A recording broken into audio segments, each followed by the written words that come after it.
It's 12 after the hour, and we now bring our week-long look at AIDS to a close. And where better to end than with a tribute to the few outstanding individuals whose kindness and humanity serve as an inspiration to all of us. Dr. Nancy Snyderman visited two extraordinary programs that have not forgotten that a person with AIDS is, above all else, a human being. Despite the statistics and the medical jargon, the story of AIDS is, after all, about people. It's about patients, their family and friends, the doctors and nurses, and the researchers and technicians. It's also a story about other people who, in their own special way, are making a difference. Buenos dias. ¿Cómo está? For 10 years, Rita Rocket has provided good food and smiles to AIDS patients at San Francisco General Hospital. Sometimes you're sick yourself, or you can't get a babysitter, or your car's broke down. Life goes on. We still got to get the food up here. Okay, and we'll be around in a little while with the dessert cart. Okay. Okay? And even if they don't want to eat, they always want to see what I'm wearing. Hey, what do you got on? Rita holds down 2 regular jobs and has 2 young children. Yet every other Sunday and every major holiday, she never misses throwing a party on Ward 5A. Oh, she's great. I mean, she brings a lot of life and happiness and a lot of fun into the ward. Here's your food, sweetie. If you want more, just let us know, okay? Rita, an angel. Definitely an angel. We got 20 rooms, 10 on this side, 10 on this side. Now we're going to room 12. For years, Rita did everything herself. Now she's helped by loyal volunteers who feel equally committed to her cause. People do tend to feel isolated, separated, and this is a real tangible reminder that people care, that you know, we're all still family. Nice to see you. Over the years, Rita's seen the patients on Ward 5A change from mainly gay men to a cross-section of American society. It's not all cut and dry anymore. It's all walks of life, all incomes, all nationalities. It's the USA up here. You know, people need emotional support. They need practical support. They need financial support. There's a lot of ways that you can help besides mailing a check. You know, it's more from your heart. Hey, hasta la vista, baby. You both look very wonderful to me. You look very healthy, and yet you know you have to face some issues for your children. Mary Cross and Alta Gracia Navedo have AIDS. They came to Sandy Scott in Los Angeles to help solve a heartbreaking problem: what to do with their children when they're gone. Active listening is the greatest gift we can give to each other, and you need to be heard, and you need to tell your story. Sandy Scott is the director of Tanya's Children, an organization which helps mothers with AIDS arrange for their kids to be adopted. The program is named after the late Tanya Shaw, an AIDS patient who dedicated the end of her life to finding a good home for her children. That's what keeps me going. Their future is not uncertain at this point. I have a hand in their future, whether I'm here or not. Right. And that does a lot for your state of mind. It really does. Hi, Lorraine. How's Jennifer today? Sandy Scott was a minister in an affluent community, driving a BMW, living in a Malibu beach home. A chance encounter with a lonely, neglected AIDS patient changed her outlook on life. Now she's devoted to helping mothers with AIDS find new homes for their kids. Mothers like Jennifer, who is leaving her son, James. Have you seen him? Yes, I have. He's just as alive and adorable, and he's well-dressed, and Vera just... Jennifer is a very alone woman. She has no family that will help her right now.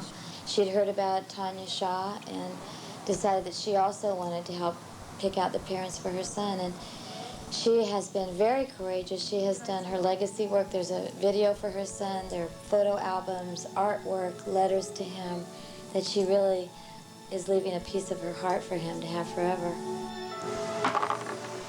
Okay, you did very good for someone who doesn't know how. Mary Cross was a heroin addict who developed AIDS. Today, she's a devoted mother to her 3 sons.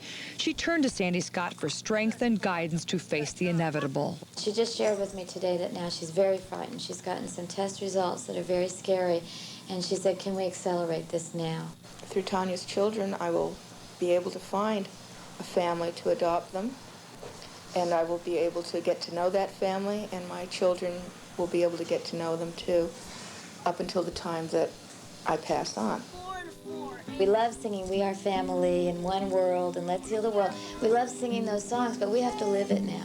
We have to wake up and know there are 85,000 orphans on their way by the year 2000, and that these kids are our kids.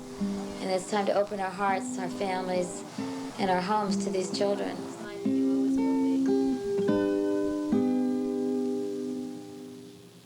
An addendum to that piece, Jennifer, the woman you saw in the hospital bed, died on August 10th, but the hospital reports that she died peacefully and knew that her young son James had been well placed in a new home.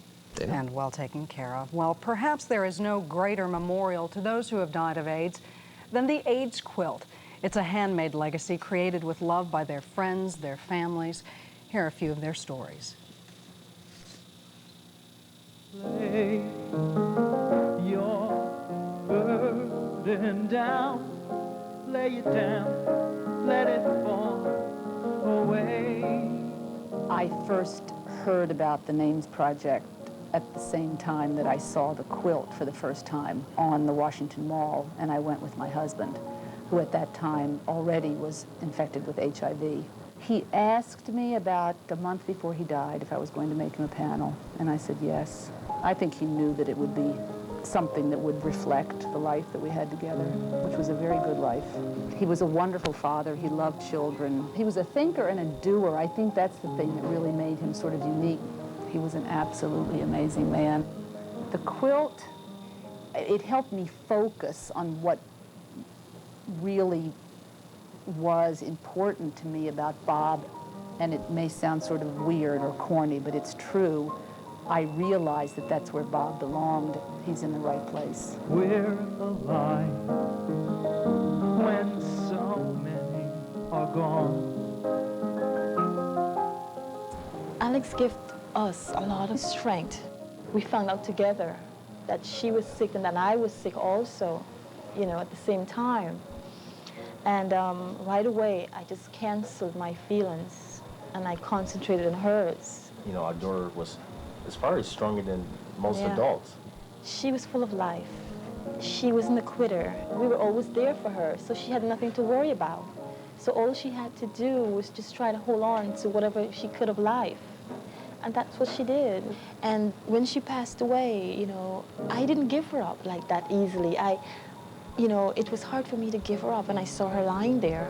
And I went over to her, and I told her, you know, Alex, it's okay for you to go. You know, you taught me everything you could possibly teach me, and it's okay for you to die. She taught me to have a lot of courage. Charlene is HIV positive, and sometimes I'm at work, you know, I do a high-stress job, and I sit there and I say, I just don't want her to end up like Alex did. Friendship and love, just a touch away. My brother Dan died September 26th, 1992.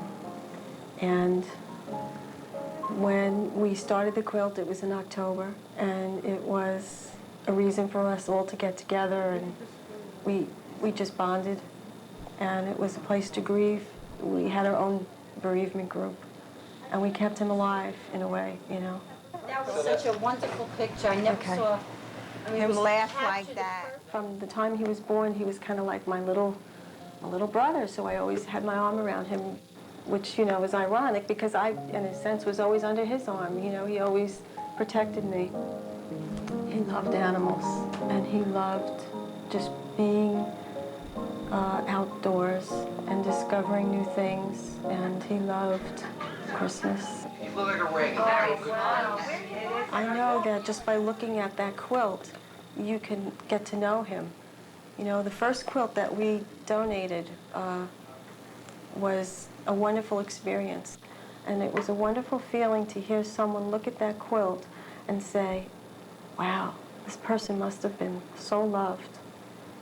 And it just made me feel really good because each one of those quilts represents a life and represents a family that loved them. In a way, it's not always sad because when you do see some of these quilts, to me, it's like they live on. Do not stand at my grave and weep. I am not there. I do not sleep. I am 1,000 winds that blow. I am the diamond glints on snow. Do not stand at my grave and cry. I am not there.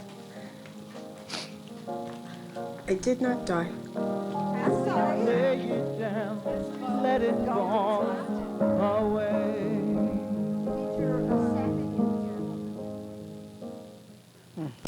The focus on AIDS in a New Light continues into prime time with a 2-hour entertainment information special. Airs tomorrow night on ABC, 8 o'clock Eastern Time, 7 o'clock Central Time. Worth watching. Arsenio Hall and Paula Abdul will host the special, which features hard facts as well as light moments, and there's a star-studded roster, so you ought to watch it. That's right. We also have some phone numbers to repeat for you, some very important ones. The 24-hour National AIDS